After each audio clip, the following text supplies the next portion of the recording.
এক সপ্তাহ পর পর জ্বর উঠে, এক সপ্তাহ পর পর, মানে সে মাসের মধ্যে 3-4 হয়ে যায়। অনেক সময় 1 মাসও ভালো থাকে। আবার অনেক সময় 1 মাস ভালো থাকে, আবার অনেক সময় মাসে 3-4 উঠে, সপ্তাহে একবার বা আরও বেশি হয়।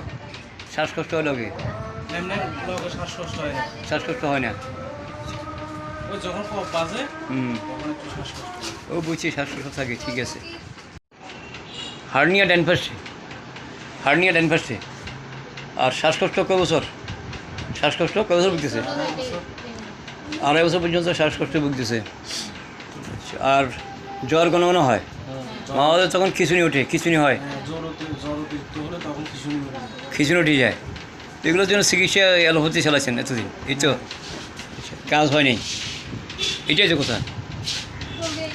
আচ্ছা ঠিক আছে, দেখবেন যে প্রথম দিন ছিল সে ফ্রাইলাইনে চলে দেখবেন, প্রথম হতে এটা বলে দিই আপনাকে, প্রথম সে ফ্রাইলাইনে চলে দেখবেন।